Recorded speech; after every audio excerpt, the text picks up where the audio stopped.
Today's lecture is not more about contaminants in water and how to remove them.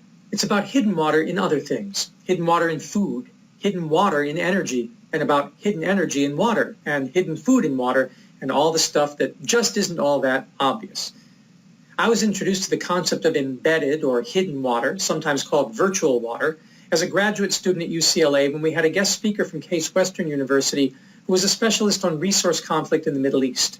He informed us that one of the flashpoints between Israel and Arab countries like Syria and Jordan and Palestine was the amount of water from the Golan Heights aquifer being exported by Israel.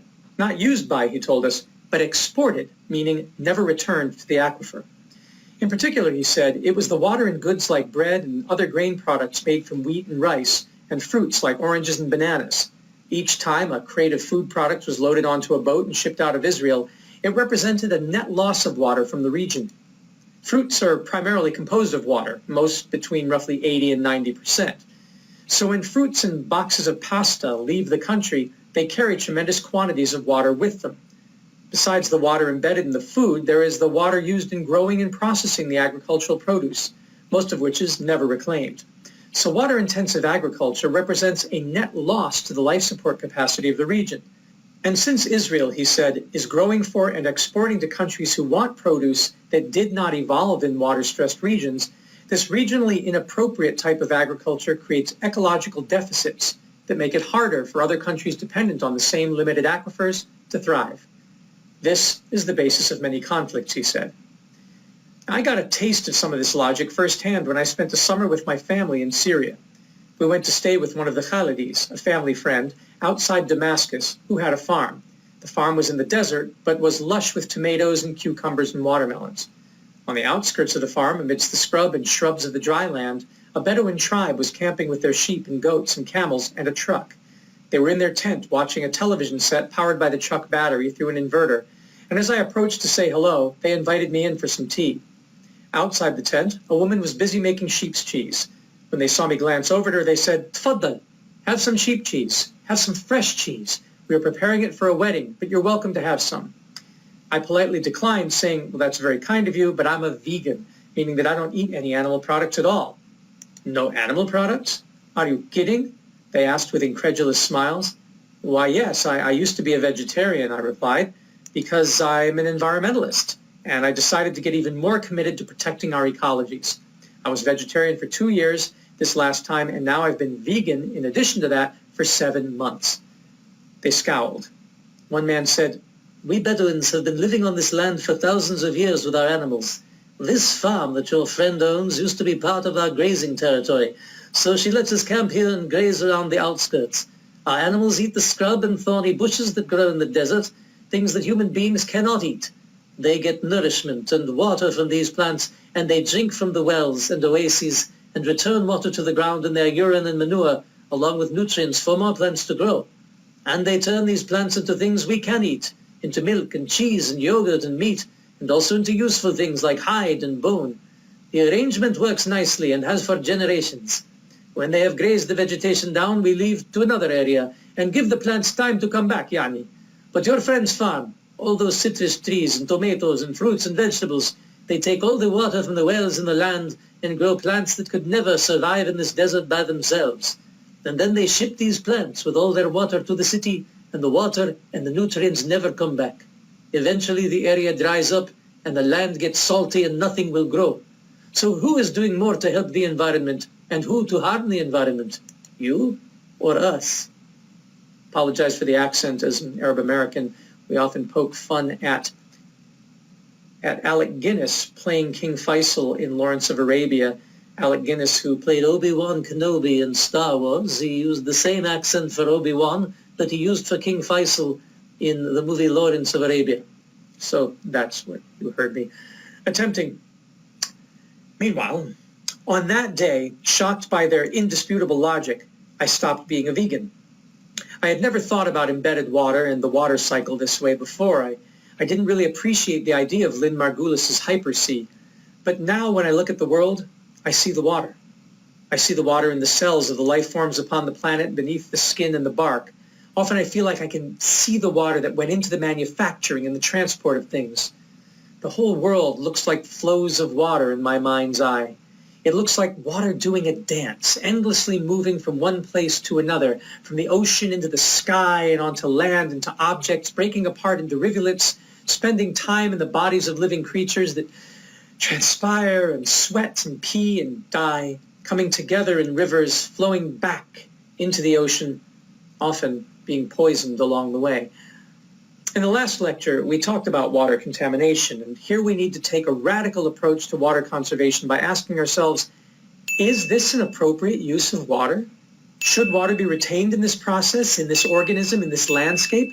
And if so, for how long, in what form, at what solute concentration?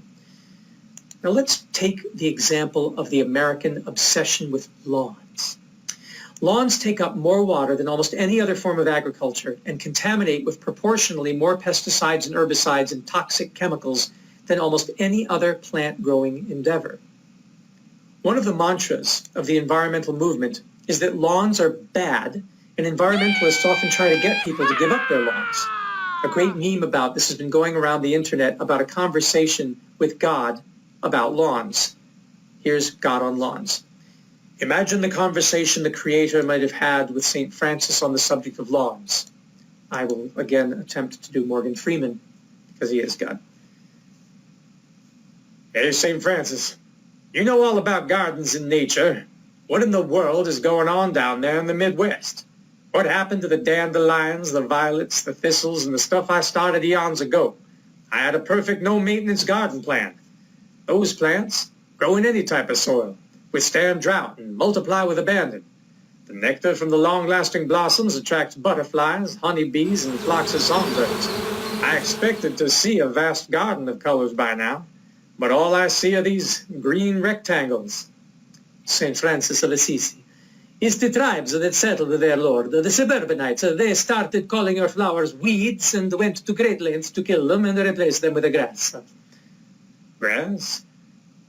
But it's so boring. It's not colorful. It doesn't attract butterflies, birds, and bees, only grubs and sodworms. It's temperamental with temperatures. Do these suburbanites really want all that grass growing there? Apparently so, Lord. They go to great pains to grow it and to keep it green. They begin each spring by fertilizing grass and poisoning any other plant that crops up in the lawn. The spring rains and warm weather probably makes grass grow really fast. That must make the suburbanites happy. Apparently not, Lord, as soon as it grows a little, they cut it sometimes twice a week. They cut it?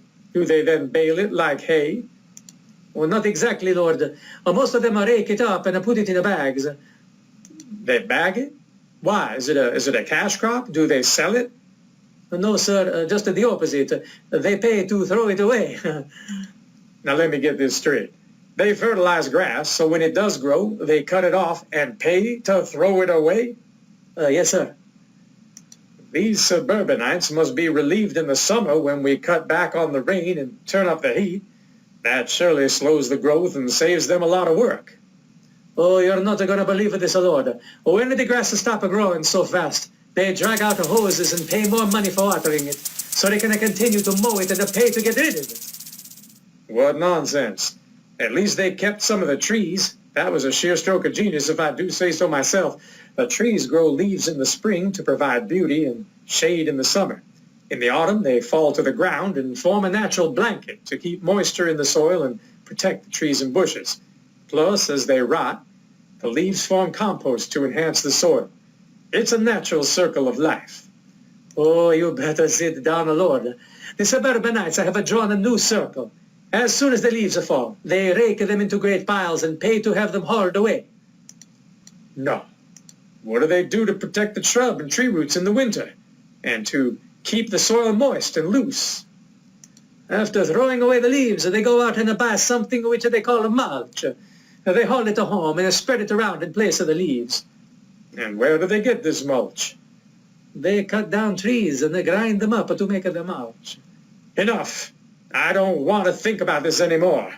Sister Catherine, you're in charge of the arts. What movie have you scheduled for us tonight? Oh, Dumb and Dumber. Lord, it's a real stupid movie about... Never mind. I think I just heard the whole story from St. Francis. That dialogue was from a website called richsoil.com/lawn/god.jsp. It's funny, my accent notwithstanding, and it's for the most part true. There is a whole literature about the political ecology of our modern worldwide obsession with the grass family, a family I consider to be a mafia.